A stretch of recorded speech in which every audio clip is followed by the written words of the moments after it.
Syahadat dua melingkar, warna yang hijau berseri membuatku rela hati.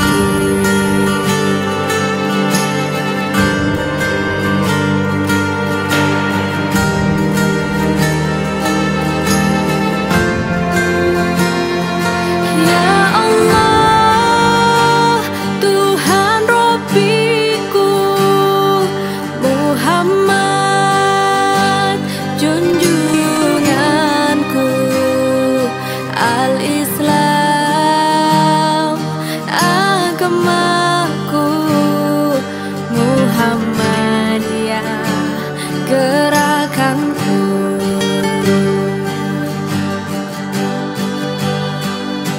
Assalamualaikum warahmatullahi wabarakatuh.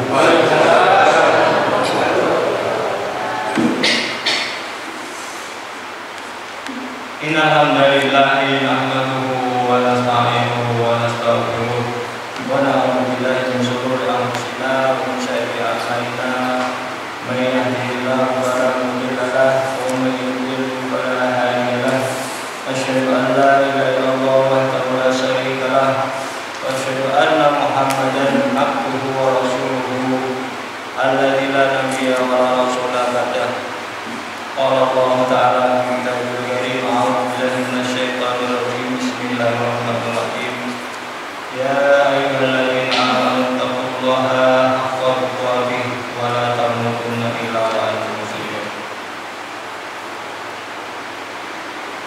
Wa qala ya ayyuhan nasu taqu rabbakumul ladzi khalaqakum min nafsin wahidah wa khalaqa minha zawjaha wa bassa minhuma rijalan katsiran wa nisaa wattaqullaha alladzi tasaaluna bihi wal arham innallaha kana 'alaykum raqiba.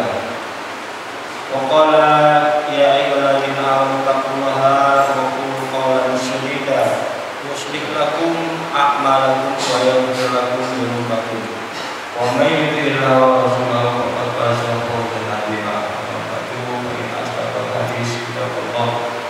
Wa khairul hadi hadi Muhammadin sallallahu alaihi wasallam wa sharrul umuri muhdatsatuha wa kullu muhdatsatin bid'ah wa kullu bid'atin dhalalah.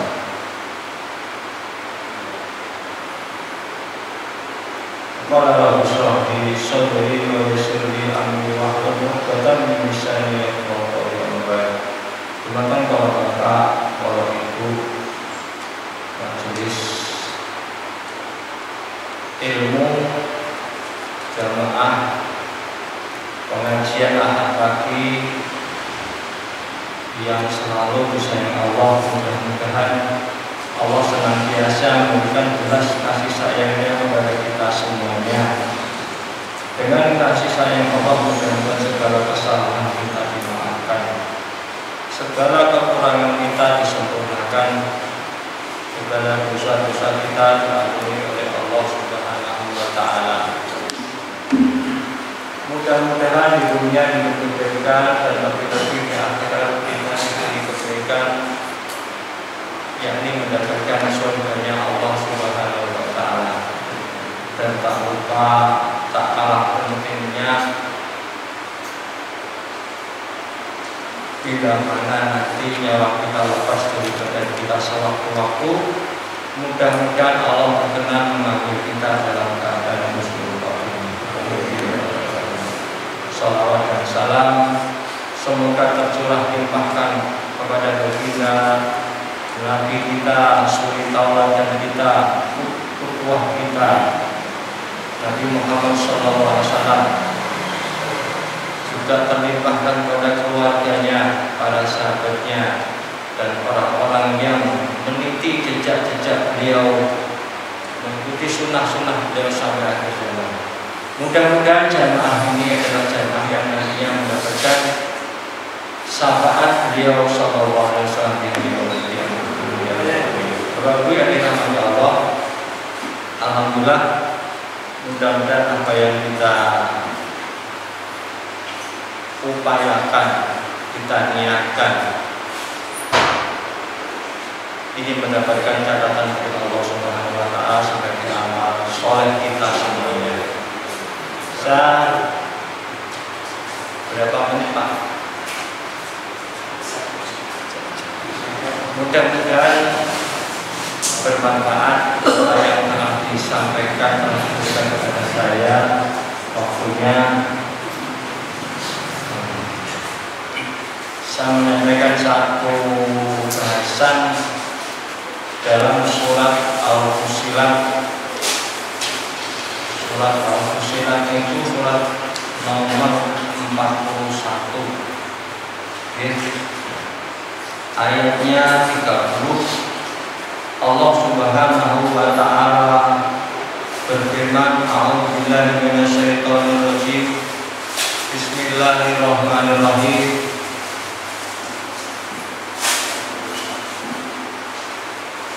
Innal ladzina qalu rabbunallah tsumma istaqamu tatanazzalu 'alaihimul malaikah alla taqafu wa la tahzanu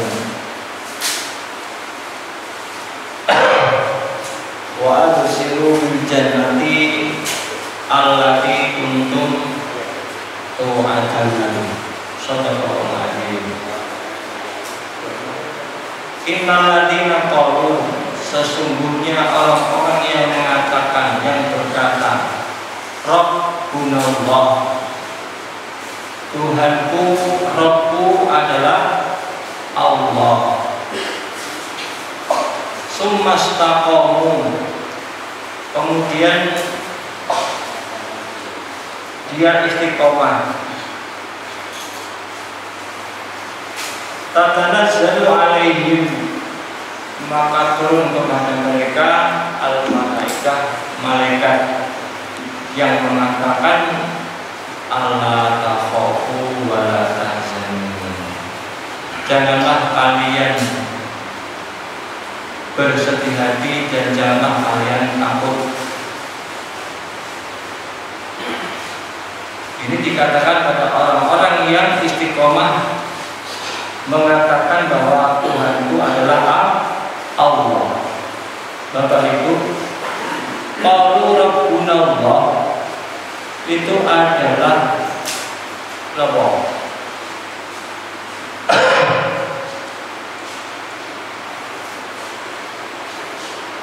Ucapan seorang mukmin.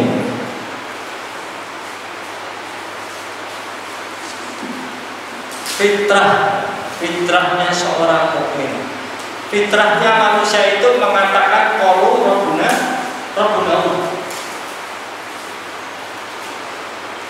Fitrah manusia itu akan mengatakan bahwa Rabbku adalah Allah. Bapak Ibu nek ningali teng Jawi, lihat kita keluar, kita melihat langit yang begitu kokoh. Sinten sing bangun? Ana langit tanpa tiang. Kalau kita menggunakan firman Allah tadi qalu rabbunallah, maka kita akan mengakui bahwa manusia itu lemah. Gila bagaimana? Manusia itu lemah. Jujur, manusia itu lemah. Lemah apa? Lemah segalanya. Kula jenengan sedaya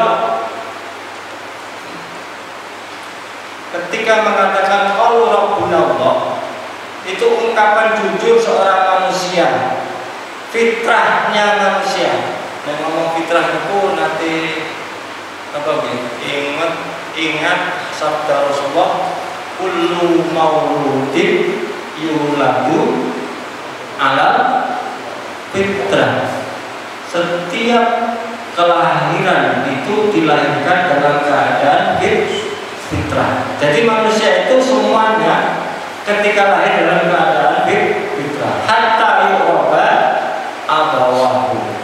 Siapa yang merubah fitrah manusia manusia, kedua orang tuanya, imam dia jadikan Majusi, Yahudi atau Nasrani. Maka orang tuanya yang mengubah. Sesungguhnya Bapak Ibu yang dirahmati Allah, manusia itu ketika di dalam kandungan ibunya masing-masing itu sudah dipersaksikan oleh Allah Subhanahu wa Ta'ala. Ya, si janin ketika umur sudah 120 hari ditiupkanlah ruh kepadanya, maka ditanya,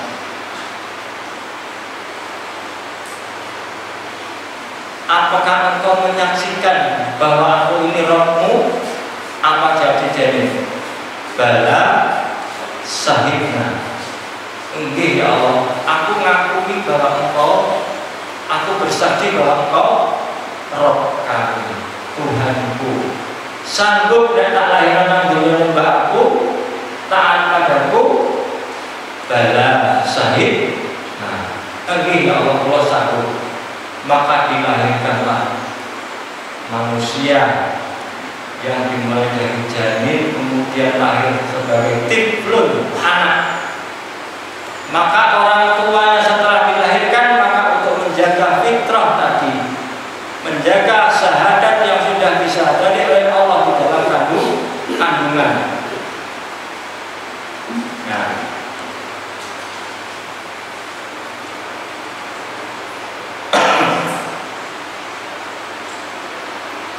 jadi ketika kita menyaksikan tentang kebesaran Allah di alam semesta ini, maka manusia akan menyadari bahwa dirinya adalah lemah.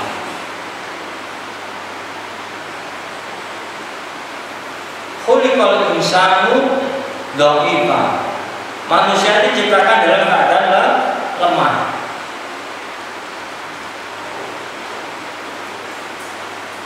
Manusia itu kecil, ya.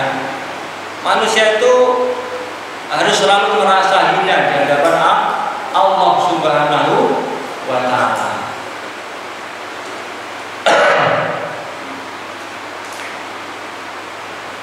Ya, ini fitrah manusia. Fitrah manusia itu termasuk menghadiri kajian, suka ke masjid. Itu adalah ungkapan fitrah manusia bahwa dia mengatakan qaulu rabbuna Allah. Jadi manusia itu fitrahnya lemah. Tandanya apa? Ini manusia itu lemah, Pak Bu.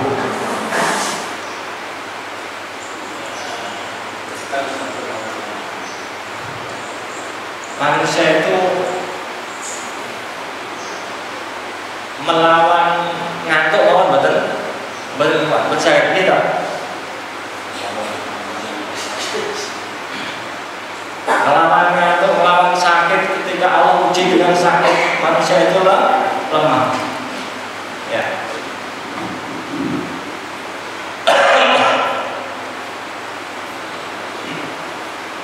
Tanda lemahnya lagi manusia sebagai fitrah manusia, dia tidak mampu melawan usia. Gila begini. Kepinginannya manusia itu lah kepingin melawan dia.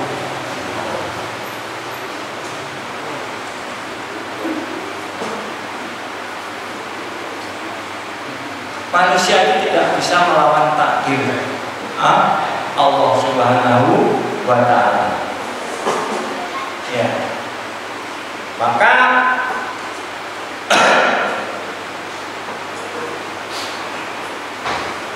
nek kula jenengan pirsani nggih, kita semua menyaksikan manusia-manusia, orang-orang yang sampun sepuh nggih, maka mereka itu sudah pada meninggalkan dunia hitam. Ini Pak, wis berubah, ya.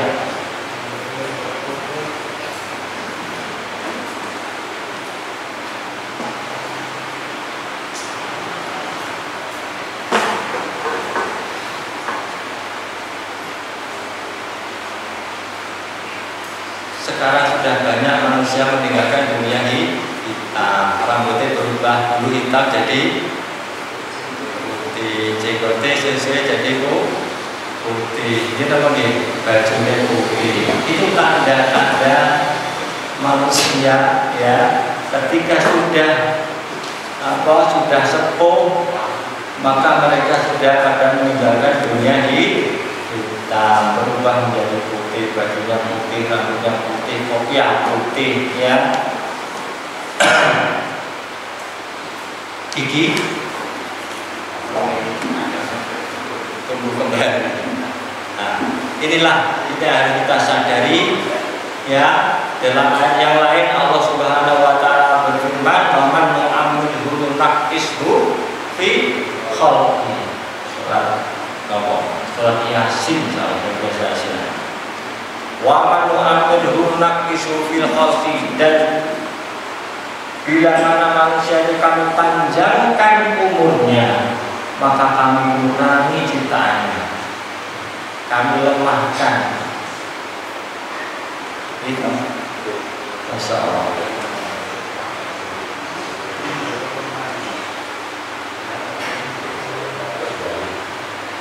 Dulu ketika masih anak-anak tidak nyadar saat ini sampai dada punya anak. Ketika umur 30 tahun, apa yang dikatakan? Apa yang ditanyakan? Apa Pak?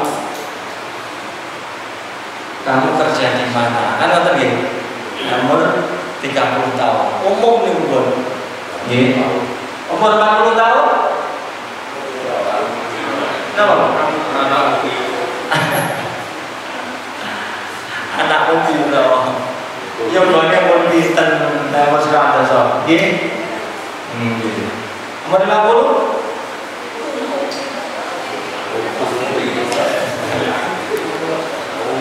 Masya Allah. Ini pelajaran yang luar biasa.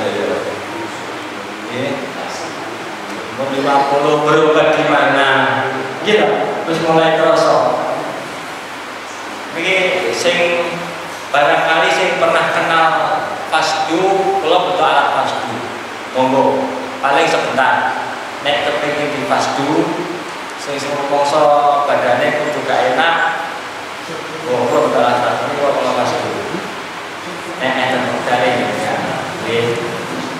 jadi umur 50 tahun kan dikatakan sudah berobat kemana semua pun berobat nanti lagi kalau saya sehat ya. Umur 60 namanya tak nih putune mau tindak jadi apa nih Allah ya. Fitrah manusia itu mengakui bahwa Allah itu Rabb yang harus disembah. Cuma sebenarnya bagi bahas ini bagi namun mukadimah bahasa mungkin adalah ada 4 hal yang bisa merusak fitrah manusia. Bahwa manusia itu sebagai hamba yang harus selalu mentaati Allah. Ada 4 hal yang bisa merusak fitrah manusia. Ya.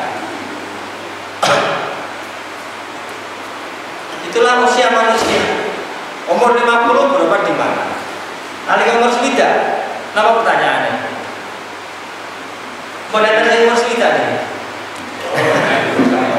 Masya Allah.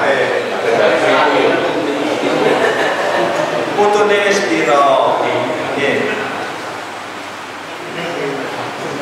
Nah, wis petong puluh pertanyaannya apa? Koncone wis sing wis 8. Tapi Allah kayak umur sampai 80 ada pertanyaan lagi. Apa ada pertanyaan? Ada. Ketika ketemu temannya sampai sopo. Nah, kita ini ikut. Insyaallah. Ya. Itulah Bapak Ibu yang dirahmati Allah, kita diharuskan untuk menjaga fitrah, menjaga syahadat dari Allah Subhanahu wa taala yang dikerahkan oleh janin ya, supaya kita nanti harapan kita ketika menghadap Allah masih terjaga menjaga fitrahnya, masih tetap menjaga la ilaha illallah Muhammad Rasulullah. Ini yang kita harapkan. Maka diadakan kajian-kajian seperti ini adalah untuk menjaga fitrah manusia. Fitrah manusia itu lemah. Fitrah manusia itu pelit. Gila mungkin. Termasuk ya, lemah, manusia itu lemah.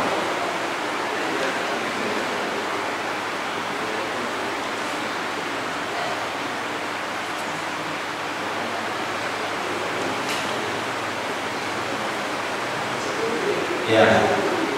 Jadi Bapak Ibu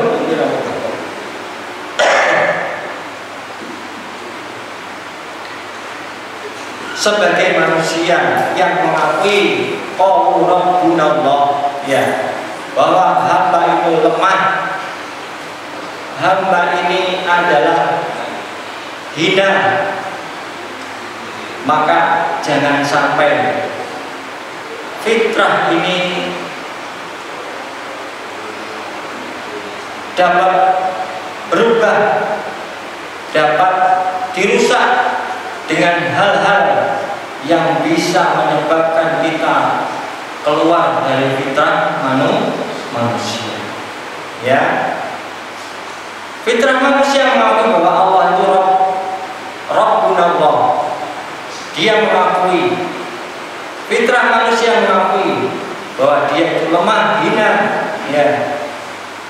Dia tidak bisa melawan sakit. Dia mungkin obat semahal apapun biasanya bisa diupayakan. Tapi untuk beli sehat, sakit apa tadi? Obat sakit. Kasur sing empuk, sing larang, spring bed bisa dibeli. Gini loh, sakit. Tapi sakit kan buatan tumbas. Tidur nyenyak, betul sakit. Banyak orang yang kaya raya, dia kalau tidur harus minum obat. Gitu apa bu? Alhamdulillah, yang masih diberi kesehatan oleh Allah Subhanahu Wa Taala.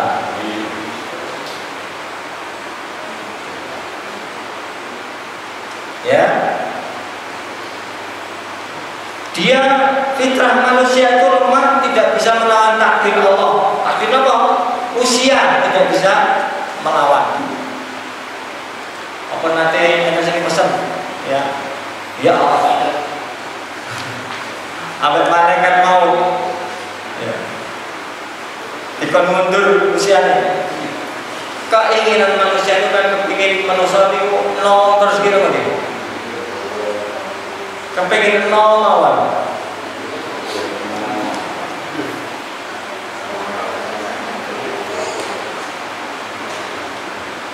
Padahal usia itu tidak bisa dimajukan atau tidak bisa diundurkan. La yastaqdimu sa'atan wa la yastaqdimu. Ya. Maka ayo kita jaga fitrah ini, jangan sampai kita rusak fitrah. Apa yang merusak fitrah manusia? Ada 4. Ya.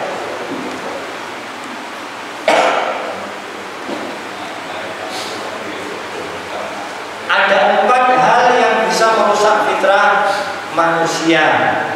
Fitrahnya menjadi berubah, bahkan bisa terjun ke dunia kekufuran kalau tidak bisa menjaga fitrah. Yang pertama yang bisa merusak fitrah manusia itu 1, harta. Apa? Harta.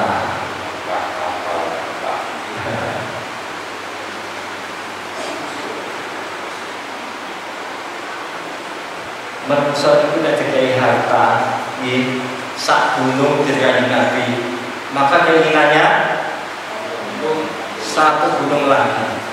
Kapan berhentinya? Yang ditutup dengan tanah. Ya.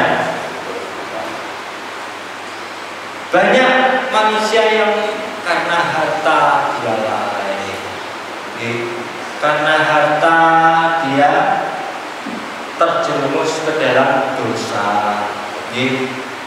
kathah tiyang sing gara-gara harta merusak fitrahnya sebagai manusia. Padahal kalau dia sadar, ya, mengakui bahwa Allah adalah Rabb-nya, maka harta itu harus disalurkan ke tempat-tempat yang Allah ridhoi. Ya, manusia itu Bapak Ibu yang dirahmati Allah, ya. Kenapa kok harta bisa merusak fitrahnya? Kadang-kadang mau beli sepeda motor, kepengen apa? Wis numpak mobil, kepingin numpak pesawat.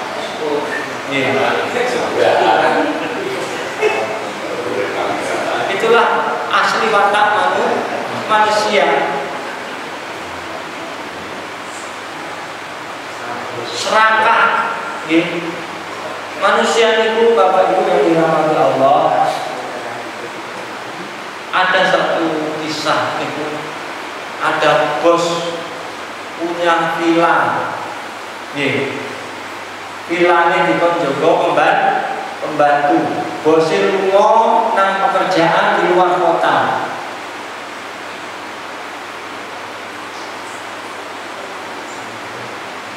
Bos, omahe rusak, gendenge bocor, telepon bos, transfer. Ngoten apa isine? Bos, kolam renangnya perlu dibersihkan, transfer. Bos, rekeningnya tokennya kelas, telepon, transfer. Loh, saat ini saya jadi bos sinten? Pertanyaannya kan apa? Ini jadi bos pembantu, ya. Gitu, Masya Allah. Jadi kita bekerja siang malam, ya, jangan sampai ini merusak fitrah manusia. Ya. Maka Islam itu memberi solusi tentang harta. Ya. Sebagaimana Rasulullah, para sahabat telah mempraktekkan, harta hanya ditaruh di tangan, jangan sampai ditaruh di hati. Dunia itu harus ditaruh di tangan. Yuk nang tangan, apa? Nyah. Ada syariat namanya zisfa, zakat, infak, sedekah. Iya, oke. Iya. Loh, Ustaz, Rasulullah itu kan miskin. Karena siapa Rasulullah miskin? Rasul itu kaya raya, dagang yang kaya raya. Tidurnya di lepah kurma, iya betul. Rasulullah tidurnya di lepah kurma. Tapi Rasulullah kaya raya. Wong ngekei mahar mawon 20 ekor unta. Mahar Rasulullah kan istrinya itu 20 ekor unta. Nek mahar kula jadi sira pinten? Pak Bu. Rasulullah kaya raya. Mau menikah mahar seperti itu. Ya. Para sahabat Rasulullah SAW, Abu Bakar, ketika penggalangan dana untuk jihad fisabilillah, ditanya oleh Rasulullah, "Hai Abu Bakar, apa yang kamu tinggalkan untuk keluargamu?" Setelah melihat infaknya Abu Bakar begitu banyak, apa jawab Abu Bakar? Cukup kutinggalkan Allah dan Rasulnya untuk keluargaku. Mengenai harta, Utsman, Masya Allah, ya. Jadi harta itu mereka kaya raya, tapi cuma kita nggak sampai di hati. Abu Dar, ini pun nggak ada prinsip Pak Bu. Harta boleh disimpan cuma selama 3 hari. Selebihnya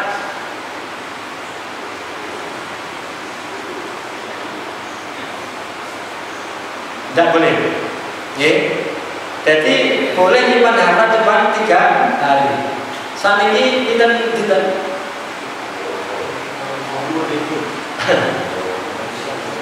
Maka 3 hari harus habis. Rasulullah tidak sampai sehari. Kan nanti riwayat Rasulullah yang begitu habis imami sholat lancing, mari salam, medal. Hai Rasulullah, kenapa kok gak biasanya jenengan? Biasanya habis sholat dikir doa, ini kok langsung medal. Kenapa jawab Rasulullah? Iya, saya tadi masih ingat punya uang sekian dinar belum aku bagikan. Masya Allah. Ya, maka orang Islam diberi fikih, namanya fikih zakat, yang menanggi karena memang kebutuhan untuk membersihkan harta-harta itu lewat zakat. Ada seorang perempuan ya punya pembantu baru, rajin kerjanya. Sampai sang ibu ini berpesan, wahai pembantuku, aku mau keluar kota, tolong bersihkan ya aman-amanku. Ya dibersihkan. Iya bu, akan aku bersihkan. Bersihlah semuanya. Kenapa? Harta dihabiskan, dibersihkan. Jelas kalau emas perhiasan ya habis bersih. Benar-benar? Benar. Ibu akan membersih, dibersihkanlah semuanya. Mengadulah sang ibu ini kepada sang ustaz. Ya ustaz, saya itu begini-begini membantu tak ini bagus ternyata.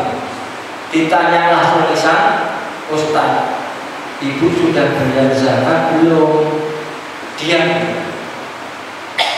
nah, zakat itu bisa membersihkan harta dari hal-hal yang tidak diinginkan. Jadi Islam memberi solusi untuk orang-orang yang bening. Nah, para sahabat tidak sampai zakat. Wong Abu Bakar itu hartanya habis, terus zakatnya tetap kan zakat itu ada ukurannya. Dia tahu harus haul 1 tahun. Kalau punya kambing 40 kambing baru dizakatkan 1, itu pun sudah ada 1 tahun. Dan sapi berapa?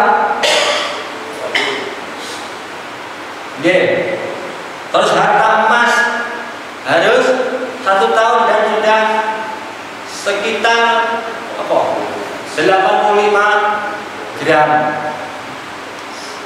Sekedip. Nah, maka jangan sampai harta itu menggelincirkan kita, merusak fitrah kita, ya. Maka ayo kita laksanakan namanya zakat, infak dan sedekah supaya bersih, ya. Jangan sampai merusak fitrah manusia. Ya. Kemudian itu harta, harta bisa macam-macam karena harta orang rakus, ya. Itulah harta. Yang kedua yang bisa merusak fitrah manusia adalah apa? Harta jabatan. Ini pada usulnya.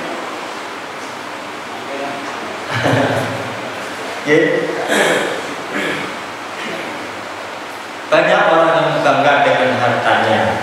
Nah, iso dilumpuhno, iso nguripi 7 turunan. Dan termasuk jabatan adalah kehormatan. Pak menang. Pak Haji. Oh iya. Mana dikatakan dulu? Pak, gila jabatan, gila kehormatan. Alhamdulillah, mudah-mudahan kita dijaga oleh Allah Subhanahu wa Ta'ala. Ya, kalau tidak dipanggil kehormatannya, nggak dipanggil titelnya, Allah merasa ya Allah. ya.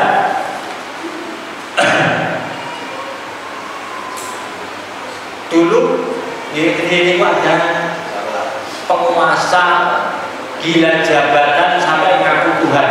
Sinten? Fir'aun. Ya. Dulu ada Fir'aun. Fir'aun ini adalah merusak fitrah manusia, ya. Fir'aun ini kan julukan Pak ya. Julukan satu negeri kayak Indonesia Republik, Republik ya saya. Nek zaman Fir'aun itu nama Fir'aun. Jenenge akan aslinya Ramses. Ya. Punya asisten, ya. Asisten itu disebutkan dengan Al-Quran. Haman. Sinten malih? Ya, punya skill pas-pasan, ya, punya apa? Dekat dengan atasan, awalnya. Skill pas-pasan, dekat dengan atasan, akhirnya punya jabatan. Kenapa? Menjilat. Jilat. Haman, Korun, jilat mana? Jadi kita sebutkan dengan Al-Quran.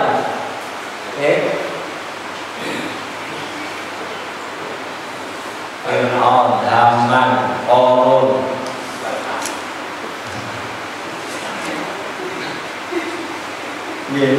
Gila jabatan, ya.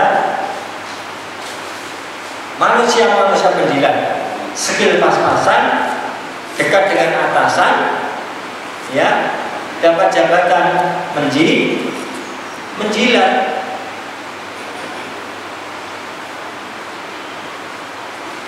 Dia lupa, Haman lupa, Korun lupa bahwa Fir'aun itu adalah manusia yang bukan es krim kok dijilat. Allah Akbar. Yang 4 bandit di zaman Fir'aun, Haman, Korun, Samiri. Jadi semua orang alimnya dari Samiri itu alimnya zaman Fir'aun. Apa yang dilakukan mereka itu? Yang menjilat supaya dapat jabatan. Kemampuannya pas-pasan, tidak punya skill. Tapi karena pandai menjilat, dapat jabatan. Kenapa waktu jabatan begini? Masya Allah. Kalau jadi pemimpin ya amalkan amalannya pemimpin. Kenapa amalan pemimpin? Mengambil kebijakan yang bisa menyebabkan masuk surga. Ya pulpennya itu.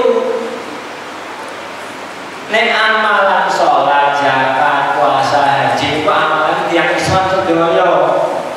Tapi kalau jadi pemimpin itu amalan apa? Tanda tangan, pakai pulpen. Wahai orang-orang yang di bawah naunganku, instansiku, aku anjurkan kalian lewat tanda tangan, himbauan agar kalian sholat tepat waktu, sholat berjamaah. Niku amalannya pemimpin. Nah, zakat kan semuanya amalan orang Islam.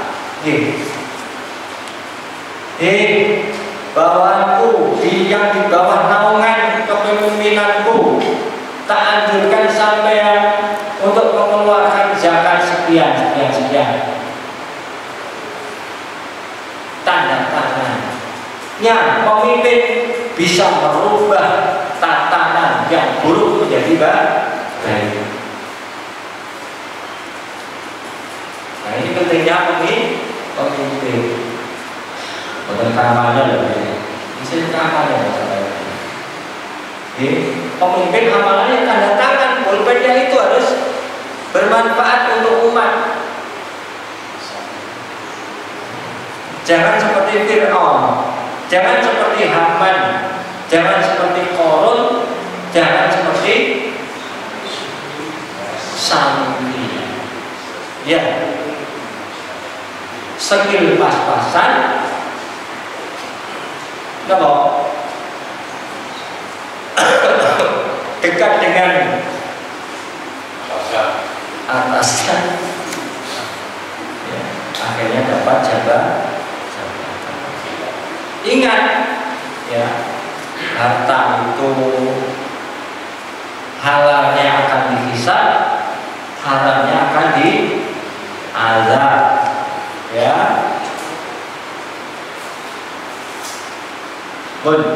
Jadi jabatan bisa merusak fitrah.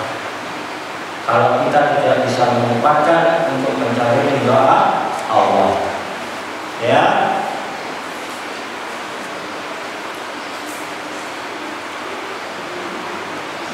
Ketika kita konsultasi kepada ustaz-ustaz kami, wahai ustaz, tolong berikan aku nasihat masalah harta, ya, maka sang ustaz menyampaikan, besar-besarkanlah Allah di hatimu agar dunia ini kecil di pelupuk matamu, ya.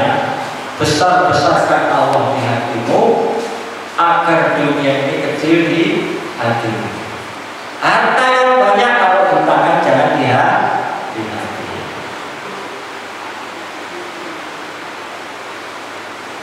Ya. Dan yang bisa merusak fitrah adalah satu, harta. Yang kedua, jabatan. Hati-hati yang punya jabatan. Yang ketiga, ilmu. Ya, ilmu bisa merusak fitrah manusia. Fitrah manusia yang seharusnya qaulu rabbunallah menjadi rusak karena ilmu. Loh, kok sakit? Di sekeliling Fir'aun itu ada ulama, namanya tadi disebutkan Samiri itu orang pintar, ulamanya di zaman Fir'aun, ya. Dicarikanlah dalil-dalil untuk pembenaran perkataan Fir'aun. Ulama orang alim, pintar. Samiri itu sebagai patung atau sapi, ya.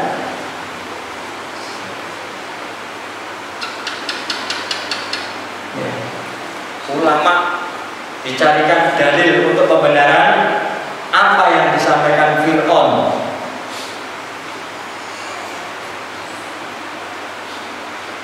Pertanyaannya, ini ngomong sama ini loh. Saat ini banyak pendapat kata menurut yang pinter, kata yang benar.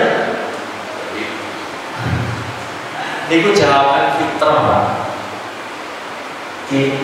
Jawaban fitrah. Hari ini banyak orang pintar. Tapi yang benar sedikit. Ya. Banyak orang pintar tapi yang benar sedikit. Maka kebenaran ini, ya, yang dulu pernah disampaikan oleh Rasulullah Sallallahu Alaihi Wasallam di awal-awal dakwah Rasulullah, ya. Abu Jahal, Abu Lahab itu tahu apa tidak kalau Rasulullah benar? Sangat tahu, ya. Apa buktinya? Kalau Abu Jahal itu mengakui apa tidak Rasulullah benar? Mengakui. Apa buktinya? Di hampir setiap malam itu Abu Jahal, Abu Lahab itu kadang-kadang mengintip untuk mendengarkan ayat-ayat Al-Quran yang dibaca Rasul di rumahnya.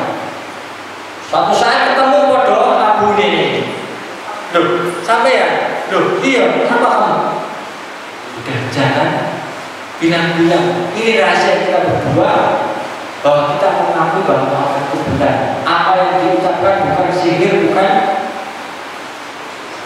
Al-Quran adalah kebenaran. Begitu seterusnya. Kita sampai sini besok nggak usah kita kembali seperti ini. Besoknya Abu Lahab itu lagi datang malam-malam untuk mendengar Al-Quran yang dibaca oleh Rasulullah. Jadi orang-orang itu benar, maka fitrah manusia yang paling kecil sekali untuk mengakui kebenaran Islam, kebenaran yang dibawa oleh Rasulullah SAW. Ya, maka karena tertutupi oleh jabatan, harta, bahkan ilmu bisa merusak fitrah. Ya, orang alim itu, masya Allah, bisa tergelincir dengan kealimannya. Ya, dulu ada seorang alim, Pak Bu, salah satu imam madhab, ketika berjalan menemui anak kecil, wahai anakku, ketika anak itu menggaris sandal tempat-tempat terompah tinggi, wahai anakku, hati-hati dengan sandalmu itu, hati-hati nanti kamu kepleset. Apa jawab anak kecil? Alhamdulillah, maturnuwun, terima kasih wahai Bapak. Bapak, kalau boleh tahu jenengan itu siapa? Saya namanya Luqman. Berarti sampai itu yang dijuluki oleh kebanyakan orang Imamul A'dham, imamnya para imam. Oh enggak, itu orang-orang yang memberi gelar kepada saya. Tahu itu tak benar? Sangat tahu. Bolehkah aku menyampaikan sesuatu kepadamu, wahai imam? Oh iya nak, boleh, monggo. Apa nak? Katakanlah, wahai imam, engkau telah memperingatkanku tentang hati-hati agar hati-hati dengan sandalku. Kalau aku jatuh terpeleset mungkin hanya lecet di dunia ini, tapi hati-hati dengan gelarmu, wahai imam. Apa yang terjadi? Sang Imam Luqman yang tidak ada Imam Abu Hanifah ini langsung tersungkur semaput, Pak. Dinasihati anak kecil, hati-hati dengan gelarmu, wahai imam. Kalau saya mungkin terpeleset di dunia saja, tapi gelarmu itu bisa terpeleset di neraka. Langsung semaput sang imam ini. Masya Allah. Ya, Pak Imam tadi sampai fotonya salah loh. Sama itu sopo. Aku jadi imam sampai dulu lahir. Mana nama? Motor. Kadang-kadang hati ini diliputi rasa-rasa seperti rasa ini. Hati-hati dengan ilmu, bisa menggelincirkan. Ya.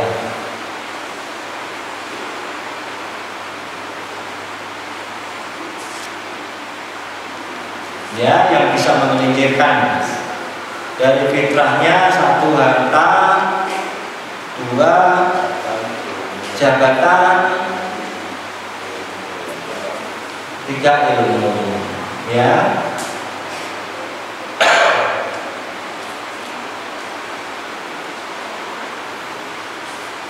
yang keempat, amal soleh.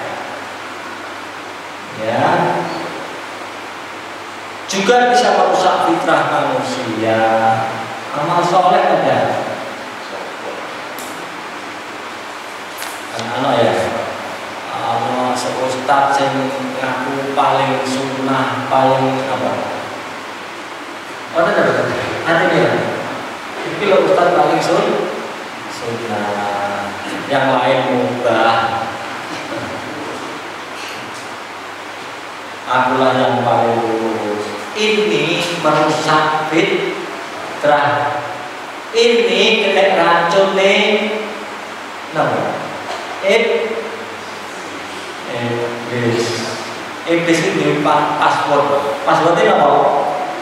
Ana khairum minhu. Apa? Gimana? Iblis ini passwordnya apa? Ana khairum minhu. Nama ini? Ana aku khairum luwih apik minhu timbang dia. Siapa? Ketika Allah Subhanahu wa Ta'ala ya mengangkat iblis, sebelum iblis itu namanya kan Azazil dalam riwayat itu. Dia penguasa dunia, digadang-gadang menjadi pemimpin dunia. Azazil ini sampai malaikat pun kagum dengan ibadahnya. Para malaikat pun kagum dengan ibadah Azazil waktu itu. Masya Allah ya. Dan ketika Allah berfirman ya, wa iqala rabbuka lil malaikati inni ja'ilun fil ardi khalifah.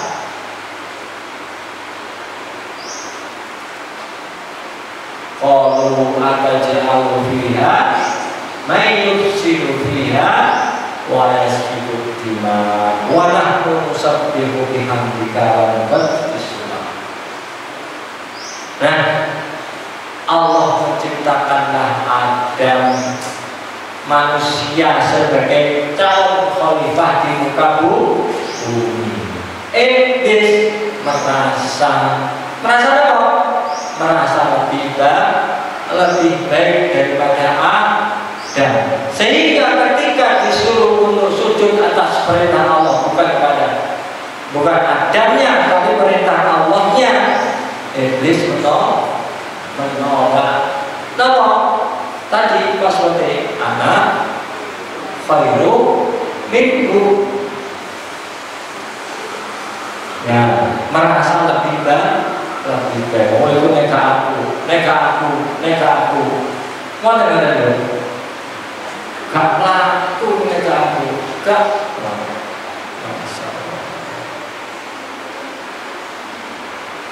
Hei iblis, kenapa kau menolak perintahku untuk sujud pada Adam? Anak khairu minhu khalaqtani ini. Nabi bahwa tahu minti, aku kan lebih baik ya Allah.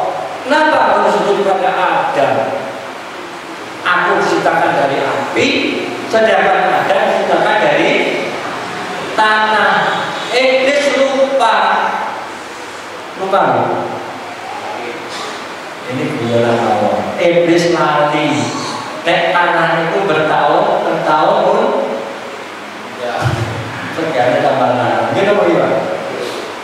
Biola. Iblis lupa kalau tanah setiap tahun harganya naik. Nek geni, api, korek, harganya itu loh. Wis ngono-ngono kuwi harganya gitu. Lali iblis nek tanah itu. Kalau anak khairu minhu, ceritanya dari mana? Ya, nah, wanita betul yang merasa begini. Alhamdulillah ya. Jadi jangan sampai kita mendapatkan warisan anak khairu minhu, sebagaimana iblis merasa maka dilaknatlah oleh Allah Subhanahu wa Ta'ala. Ya.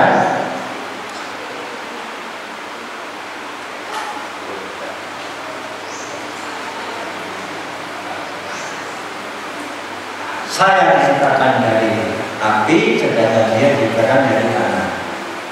Ya. Jadi iblis merasa lebih baik, maka dilaknat oleh Allah. Bahkan sampai merasa lebih baiknya, dia menolak perintah Allah dia menolak syariat Allah Subhanahu wa taala yang jelas-jelas bahwa dia itu mengakui bahwa Allah itu Rabb-nya, tapi menolak perintahnya. Apa wonten manusia seperti ini? Banyak. Dia mengakui Allah itu yang menciptakan, dia mengakui Allah itu yang menciptakan langit dan bumi, dia mengakui Allah itu yang memberikan rezeki, dia mengakui bahwa semuanya ini adalah ciptaan Allah. Tapi ketika disuruh untuk mentaati syariat Allah, perintah Allah, perjalanan Allah, dia menolak.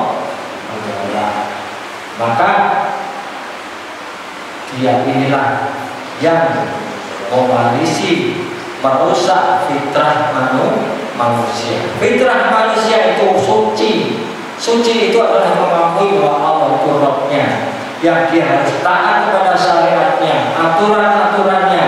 Kalau dia menyimpang dari aturan Allah, maka dia adalah sudah merusak fitrahnya manusia.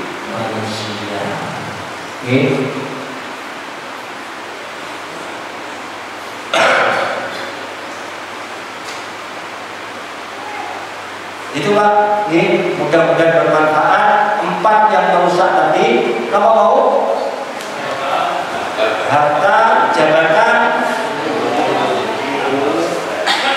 ilmu dan amal soleh. Maka hati-hati dengan ketiga itu, 4-nya itu yang bisa merusak fitrah kita. Kita ini dilahirkan dalam keadaan fitrah, ya. Jangan sampai kita rusak dengan hal-hal ini tadi. Ya, kita di dalam kandungan sudah disyahadati Allah, ya, dengan persaksian, ya, dan kita jawab dengan bala syahidna, ya Allah saksi bahwa Kau adalah Rabb kami. Di dunia diberi panduan namanya Al-Quran, ya. Al-Quran ini panduan sebagai apa? Video kehidupan baru. Video kehidupan kita adalah Al-Quran. Ayo kita mentadabburi Al-Quran. Kalau ngomong tadabbur, tadabbur itu kan Masya Allah, ya. Jadi kita ini paling tidak kita harus bisa mentadabburi Al-Quran, bisa membaca. Kita punya tugas dalam Al-Quran, ya. 1, membaca. Kita punya tugas sebagai umat Islam, kita punya tugas terhadap Al-Quran. 1, apa? Membaca. 2,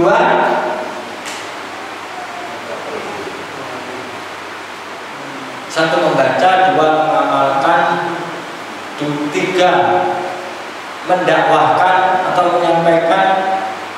4, menjaga. 5, membela. Jadi Tuhan kita dalam Al-Quran, kita yakinkan bahwa Al-Quran itu wahyu, mukjizat terbesar Rasulullah adalah Al-Quran. Maka yang merasa belum bisa baca Al-Quran, jangan malu, Pak. Jangan malu belajar, gak apa-apa belajar Al-Quran aja, tinggal pulang rumah, sepo-sepo. Insya Allah. Mau Quran 1 huruf kawan pahalanya tidak 10 nih. Nenek coba kita sekarang waktu ini saya tanya Pak. Kita akan coba tadabbur A'udzubillahi minasyaitonirrajim. Jadi Al-Quran itu tugas kita orang itu 1, membaca. Kalau kalian mau mengamalkan, 3, menyampaikan. 4, menjaga. 5, membela. Dari kelima ini sing pun dilakukan sing kelima membaca ya. Apa itu? Dalam membaca itu nih, kita coba tadabbur A'udzubillahi minasyaitonirrajim. Ya, kita sama-sama ya.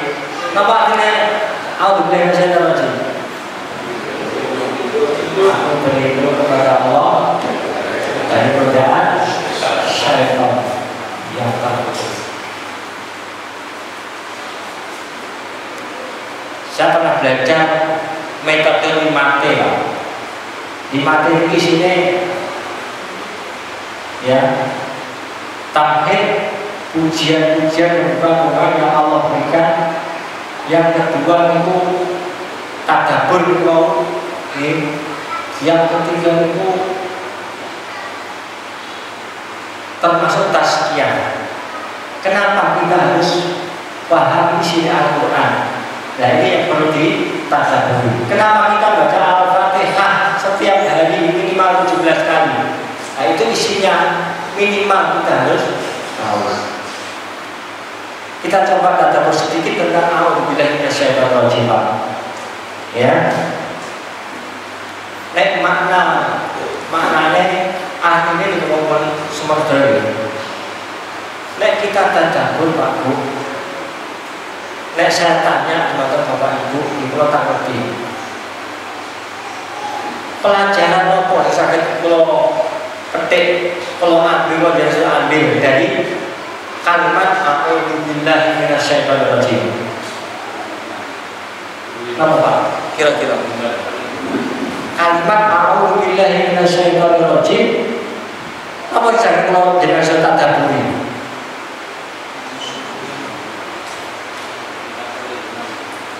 Nek artinya secara luas, secara umum, aku berlindung kepada Allah dari godaan setan. Ini perlu kita baca setiap saat, betul? Sangat perlu. Kenapa? Karena Allah menciptakan kita itu Pak Bu, tidak diciptakan begitu saja, tapi diciptakan pula apa? Godaan. Kenapa begitu? Kalau kita membaca A'udzubillahi minasyaitonir rajim, maka tadabbur yang bisa kita petik satu Pak Bu, bahwa Allah, satu pelajarannya adalah Allah dengan kelembutannya Allah memberikan kalimat ini kepada kita sebagai mukjizat Pak. Ingat, mukjizat itu sesuatu yang untuk mengalahkan lawan. Dengan bukti ini maka lawan akan tidak bisa berkutik dengan mukjizat ini. Kita begini, Nabi Musa punya mukjizat tongkat, bisa membelah lautan. Nabi Muhammad mukjizatnya apa? Kata Nabi Muhammad Al-Quran. Maka ayo kita gaungkan Al-Quran ini. Ya. Pelajaran pertama tadabbur dari A'udzubillahi minasyaitonir rajim. Allah itu ternyata maha kasih sayang kepada kita semuanya. Coba Pak Bu, kita diciptakan begitu saja dengan beramal sebagai macam tanpa diberi bimbingan A'udzubillahi minasyaitonir rajim. Karena kita butuh perlindungan apa? Sangat butuh perlindungan. Enten nate ningali yang sekarang kesurupan. Ya, apa anjuran yang biasanya agama? Didikannya Allah dan Rasulnya apa? Bagaimana A'udzubillahi minasyaitonir rajim. Berarti Allah itu sangat paham dengan ciptaannya manusia ini. Manusia itu butuh perlindungan. Butuh perlindungan, maka diberilah. Maka Rasulullah pun mengajarkan supaya kita setiap keluar rumah berdoa Bismillahirrahmanirrahim. Bismillahi tawakkaltu 'alallahi la haula wala quwwata illa billah. Itu semuanya adalah bentuk kasih sayang Allah Subhanahu wa taala kepada kita, agar kita diciptakan menjaga fitrah tadi dengan membaca ayat-ayat perlindungan yang telah Allah dan Rasul ajarkan kepada kita. Ya, ini satu contoh ketika kita keluar dengan baca Bismillahirrahmanirrahim, apa yang diucapkan mereka? Ufita, maka kamu akan dilindungi, kamu akan dicukupi. Maka ada satu kisah yang sudah beredar. Ada seorang yang berangkat dengan mengucapkan itu. Diberi kabarlah dia, Pak, sampai tahu nggak rumah sampai kebakaran? Sang bapak ini dengan yakinnya, aku tidak percaya. Padahal rumah sekitarnya kebakaran. Pak, sungguh sampai pulang. Sekarang rumah sampai kebakaran.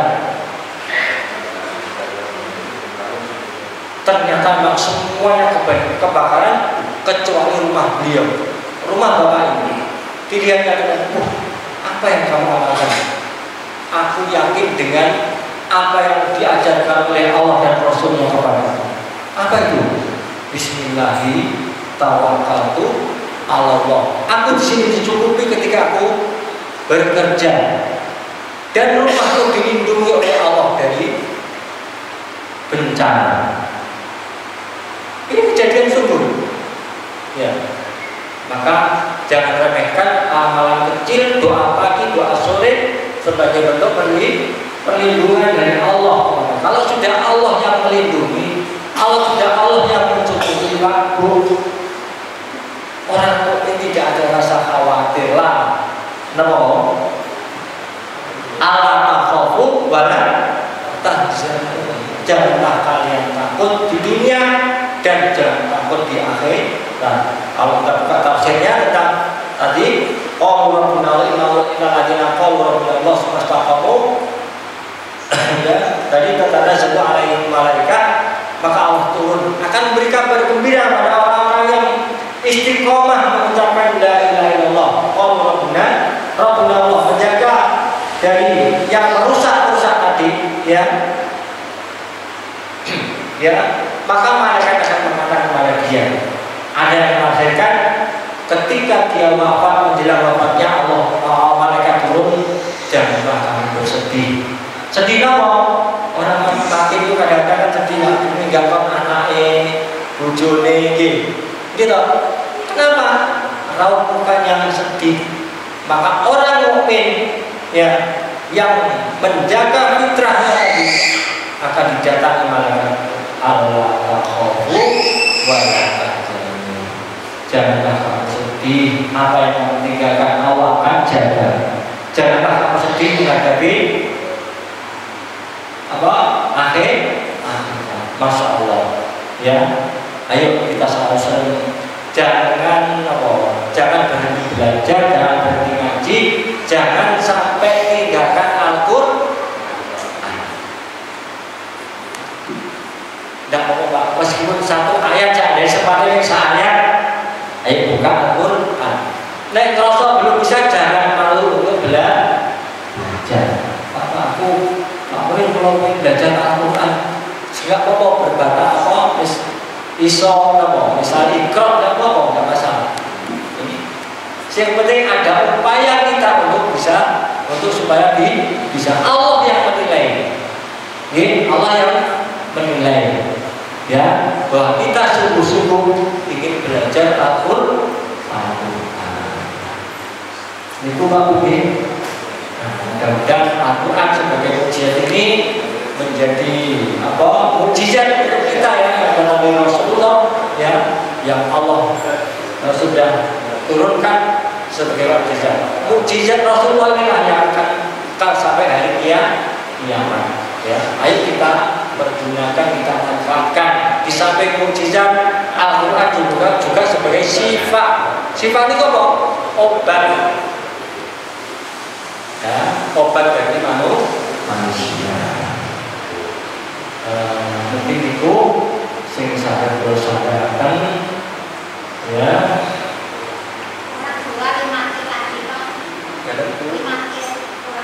Oh, ini jadi perlu kajian khusus dulu. Misalnya kita membahas tentang satu surat, ya, kita membahas 5T, ya.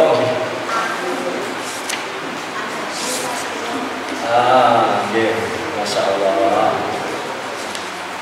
Pengajian itu pun ada semangat lagi. Nanti kapan-kapan kita kajian 5T ya. Insya Allah kalau Allah memberikan kita waktu, kita akan kaji tentang tadabbur 5T tadi ya. Apa 5T tadi? Di situ ada tamhid. Ini memang baru. Kalau kemarin itu ngaji pada orang yang pertama mendapatkan sanah dari Syekh di Arab Saudi.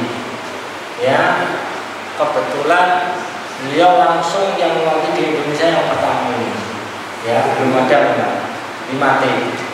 Yaitu T itu tamhid, tamhid itu artinya mengetahui tentang majelis itu, ya, bagaimana pembukaan, memberikan motivasi kepada si pendengar, mustami' dan lain sebagainya.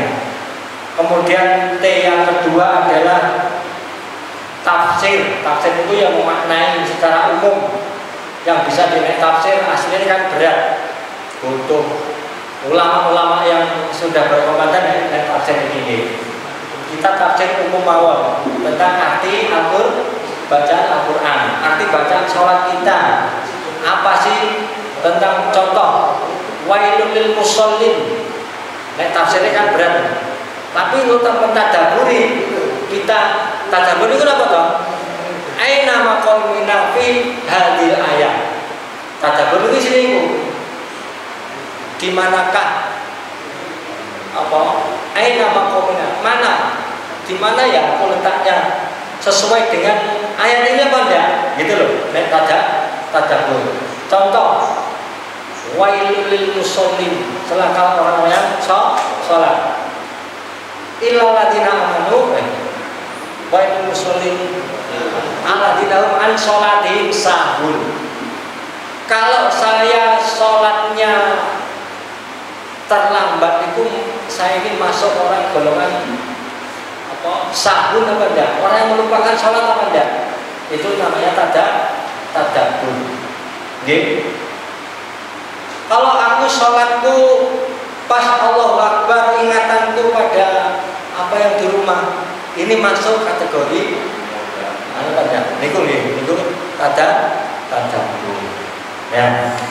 Itu yang kedua tafsir secara umum. Yang ketiga tadabur tadi.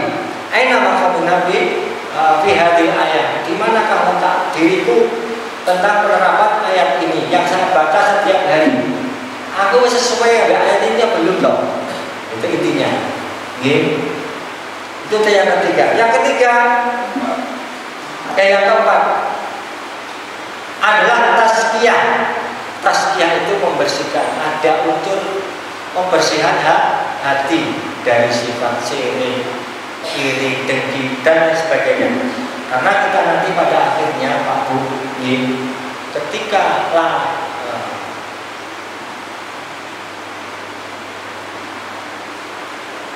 ketika menghadap Allah, kita tidak akan membawa harta dan anak, illa atau biqalbin salim. Ya, maka kita perlu tazkiyah, pembersihan hati dari hal-hal yang tidak diridhoi Allah tadi. Ya, tamhid tilawah yang kedua tilawah keliru. Ini yang mencatat nih. Jadi di mata itu satu tamhid, dua tilawah itu ya bacaan, membaca. Yang ketiga tadi apa? Tafsir. Yang keempat tadabur. Yang kelima tazkiyah. Ya. Ini perlu pembahasan. Kita perlu membahas mungkin satu waktu tertentu Pak. Kalau Allah memberikan kelonggaran dan izinkan untuk ketemu, kita bisa coba tadabur dengan lima ini. Mungkin itu ya.